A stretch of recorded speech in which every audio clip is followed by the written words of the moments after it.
Hi guys, we are going to mix our own natural oil paint. So a completely professional grade, archival, eco-friendly, and radiant oil paint using natural materials. So the first question I usually get from people is, why would I mix my own paint if I can just buy a tube in the store? So I just wanted to go through a few of the reasons why you would even do this before we jump into actually mixing the paint. So the number one reason for me in the beginning was to simply avoid the toxins. So conventional oil paint and tubes that you buy in the store, many of them have different chemical additives, they have solvents, they have different ingredients to stabilize the paint, stabilizers, so they don't separate in the tube. Some have chemical dryers so that the paint will dry slower or faster so that all the colors will have the same dry time. So there's a whole variety of different heavy metal pigments. Some synthetic pigments are toxic. There's just a variety of things that can go into conventional oil paint. And of course, when you're using them and they get on your skin and go right into your bloodstream, they can cause a lot of damage. And also they'll off-gas into your house. So your finished paintings will off-gas for years, these toxins. So that's a huge reason to mix your own paint. Another reason is quality. So by mixing your own paint, you don't have the bulking agents or fillers that are commonly added to tubed paints, basically just to make more paint so it makes more money for the manufacturers if you add some bulking agents in there. So you eliminate that, you eliminate all the different additives that I just mentioned, which get in the way of the pigment just being luminous. When you just have oil and pigment, it's completely pure and completely luminous, so nothing gets in the way, nothing detracts from the beauty of your paint. So that's the big one.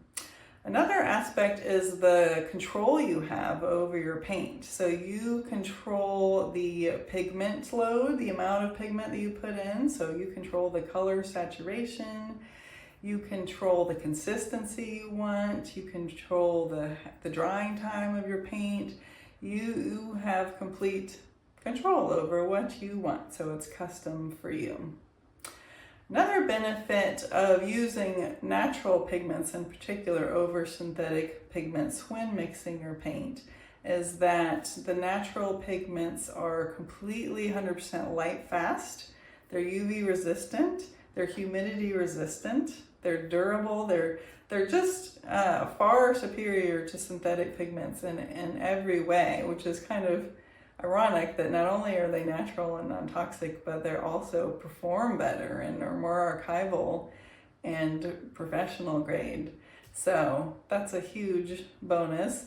Another one is that just the luminosity of natural pigment mixed paints is because of the irregular particle size of natural pigment. So there's all these different edges to a particle of earth pigment, and synthetic pigments are uniform in shape. They've been man-made.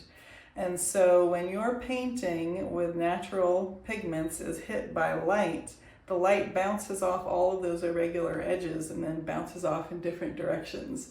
So it just makes your painting more radiant and luminous in a way that's hard to describe unless you actually see them in person. Whereas when light hits a synthetic painting, it just bounces straight back. So there's a lot of benefit in that too. Two more benefits. One is that they're more affordable, so drastically more affordable. We actually have a blog post on our website just about the dollars and cents of how much oil paint you can get making it yourself versus when you pay in a tube. It's about a third of the cost. So that's a huge benefit to get this incredible superior quality paint for just a fraction of the price.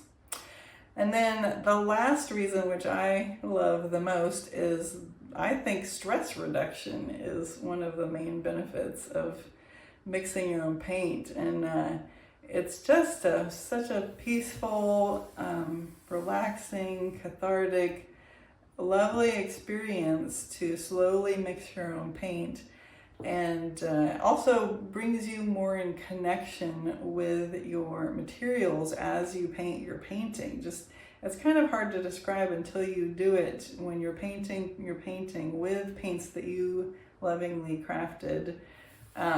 It's just a whole different experience. And I know it completely goes against our modern day culture of speed and convenience and productivity of subpar quality products. But I think we're going back to this movement of the craft and paying attention and just being mindful and present to each experience of the making of your art. So I hope you guys enjoy mixing paint, and we're gonna dive right in right now. All right, so let's get started mixing natural oil paint. All right, so first let's go over the supplies that you'll need. There's different options. So you can always start with a full kit that has everything that you need in it. And I'll put the link to this below. But this is, a lot of times this is where people start to get started. And this has 10 earth and mineral pigments and the EcoSolve and walnut oil and the complete mixing instructions. So it's everything you need really to get started. You also need a glass palette or a non-porous surface to mix on. So you wouldn't use wood or anything porous, but glass is my favorite because you can put white paper underneath and you can see your colors really well. So you can get a 1/4 inch, usually is about as thick, or sometimes 1/2 inch thick glass. We sell that also.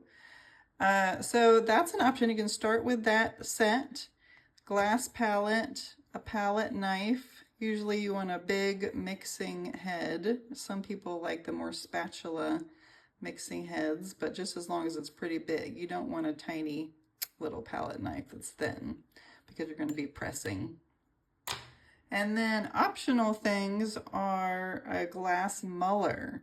So lots of people like to use the glass muller in addition to the palette knife because this just ensures that every single particle of pigment gets coated in oil, because if there's any air pockets left in your paint, then it could potentially crack your painting over time after many years.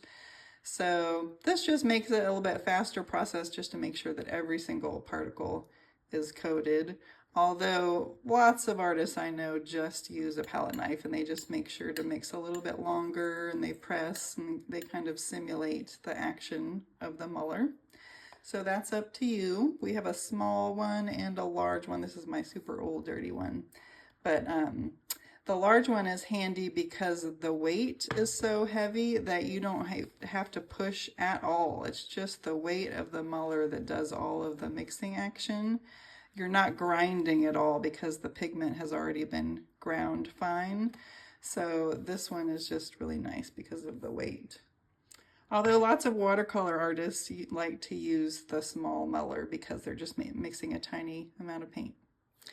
So some people like to buy just the individual pigments instead of a set because we actually have 20 colors of earth and mineral pigments. So you can just pick which colors you like from the set, and then you can have it more custom suited to you.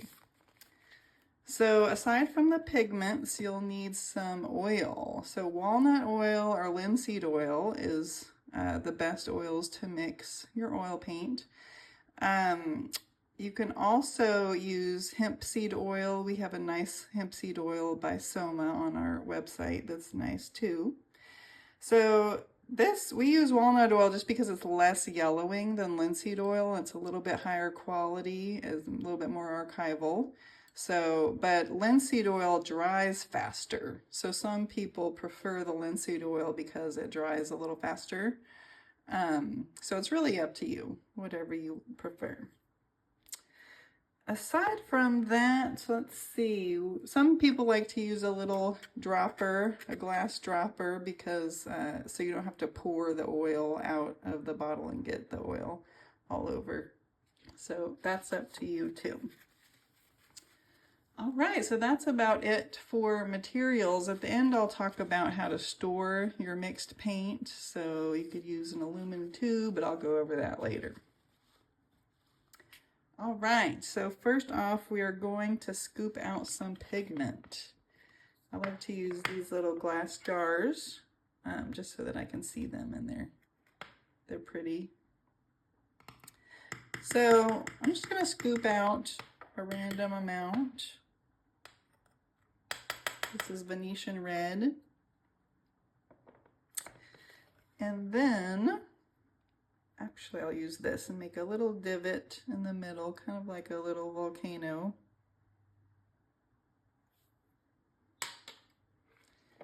And we'll get the oil.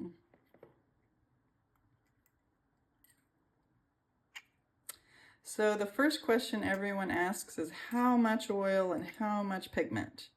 And there is no answer to that because it's just depending on what you want and what you like. And also every single pigment needs a different amount of oil. So each natural pigment has a totally different molecular structure, chemical composition. So it absorbs liquid differently. It has a different density and a different weight, and it's made of different things. And so there's no one size fits all. You basically add drops and keep mixing until it's the consistency you want. And then again, some people want a really thick paste-like paint, and other people want it thinner. Like Rembrandt actually mixed his paints really thin because he didn't want to have to use an additional medium to dip his brush in to thin his paint, to thin his thick paint. He just wanted it to be ready to go. So he would just mix thin paint and not have to use a medium. So you can see that I'm just kind of scraping in and pressing with the palette knife. And one common error, it's not really an error, but thing to look out for that people email us about a lot is that they make it too thin. They didn't want it to be too thin, that thin. And lots of people, they get to this point and they say, oh, it's too dry, I need to add a lot more oil. But if they had just kept mixing a little bit longer, it would have moistened up. So sometimes it looks like it's too dry, but you just need a little bit more mixing time. This one, actually, I think I do want a little bit more oil.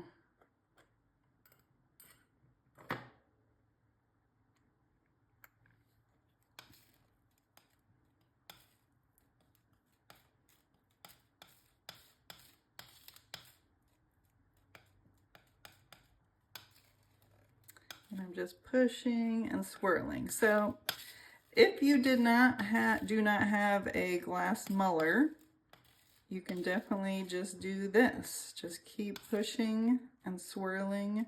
Sometimes you might want to simulate a glass muller by doing a circular motion like that and kind of wiping off the palette at an angle so that it gets off your palette knife and into the paste. So at this point, I think it's probably ready for the muller. I just mixed up a tiny amount, but normally I would probably mix up a lot more if I wanted, especially if I wanted to store it in a tube or a container.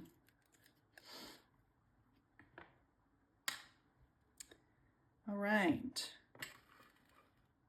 So the glass muller, I'm just going to set it on top, and it creates kind of a suction with the palette. And again, I'm not putting any pressure down. I'm just letting the weight of the muller do the mixing. And I'm just going to do little circular motions, kind of in a circle. And lots of people have different techniques for this, but I kind of like that one. Some people do figure eights and some people just do big circles. It's kind of up to you.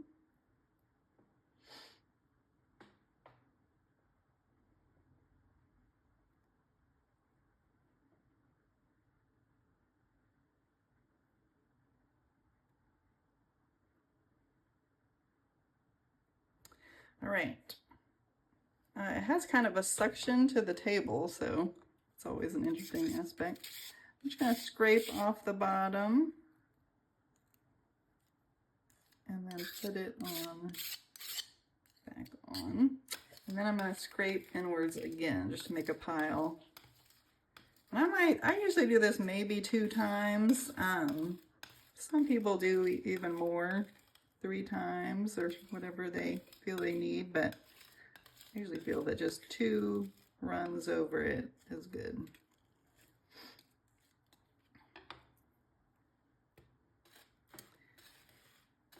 And one other thing about the proportions of the oil to pigment, some people actually like to follow kind of a ratio to start, and like 1 to 5 is kind of a common one, 1 part oil to 5 parts pigment. I've heard other people kind of go for 30% by volume of oil to pigment. So like 30% oil, 70% pigment. So I've heard different things, but my method is just look at it and feel it and see what it needs.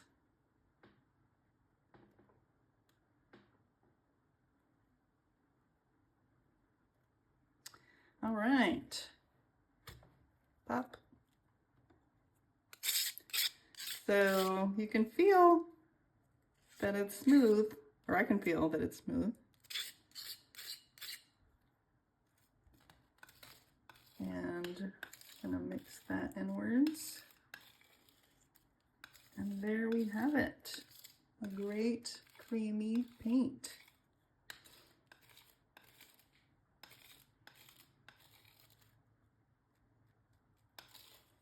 Voila! It's very easy, very simple, super quick.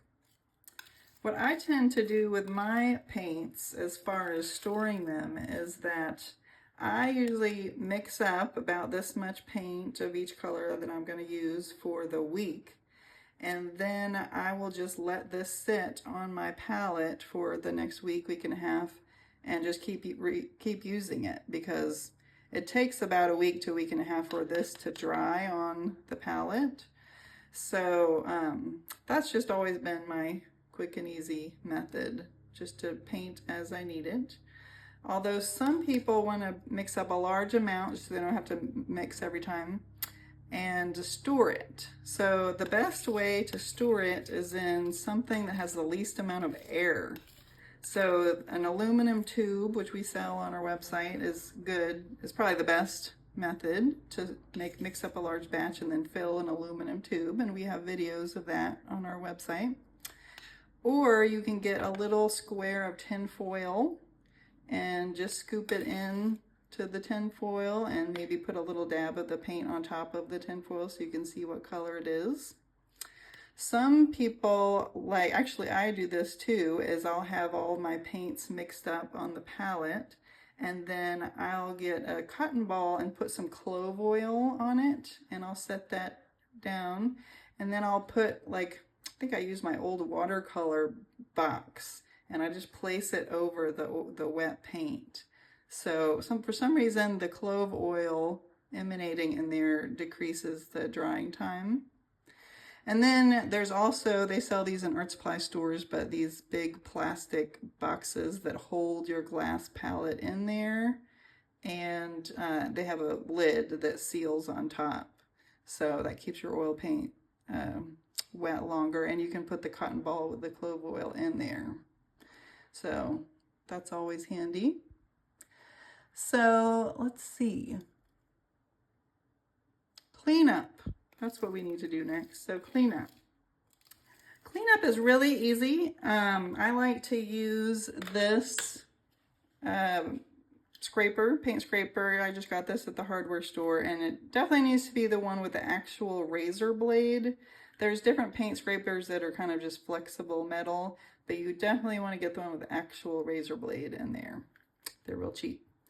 So after this has been sitting out on my palette for a week and it's dry, it's super easy to clean it up, even if it's completely dry, with the paint scraper. And then I always have tons of rags. Any old clothes that I'm done with, I'll cut up and make into rags, but we'll just use paper towels right now. So you can see that that's an easy cleanup for the palette. For the palette knife, I'm just gonna put this aside so I can use it later. The palette knife, I'll usually just wipe off as much paint as I can. And then again, you can either use the palette knife to get the rest of it, or you could use EcoSolve, which is our paint thinner. And this is great for thinning your paints, mixing a medium for your paints, and also cleanup and cleaning your brushes and restoring old dried out brushes. So this is a good one for all of that.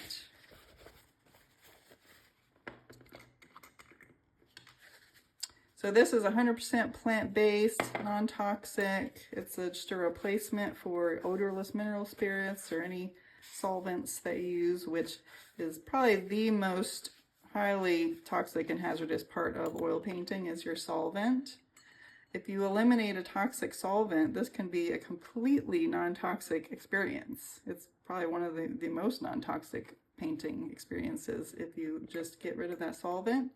And heavy metal pigmented paints and toxic synthetic paints if you have any, but this is a great way to get rid of all the toxins. Now the Muller, again, I'll do a little wipe of that, and then again I'll use the EcoSolve.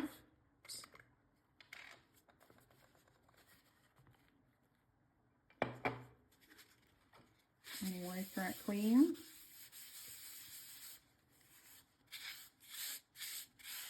Sometimes it leaves a little stain, but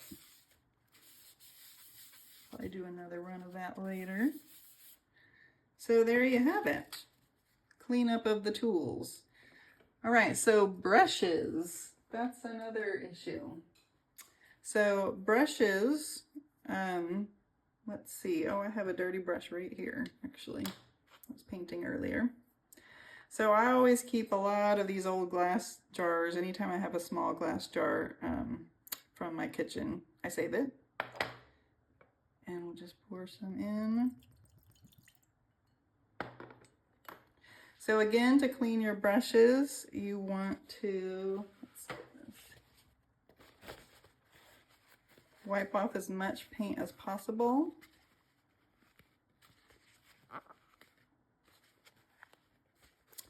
Swirl it, and they go solve.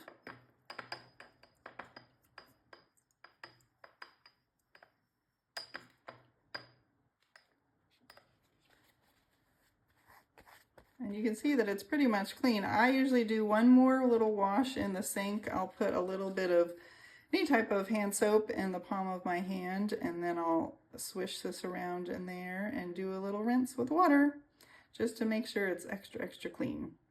So that's all for cleaning brushes. And then cleaning hands. Let's see, I have an old dirty jar right here of my Pine-Rite. This is you can see it's the very end of it. It's a powder. And it's made from fallen dead pine trees in Colorado, and it's amazing. This is the greatest soap. We don't make it, but we do sell it on our website. And you just sprinkle a little bit on your hand and get your hands wet, and the oil paint comes right off. So you don't have to use any type of solvent or anything. You can just use this, and it'll last forever. I've had this for years, and just a little sprinkle is all you need. So that's that. So that's all for oil painting. We're going to do another video soon with mixing your own mediums and other aspects of oil painting. But I hope you guys enjoyed. Thanks so much. Bye-bye.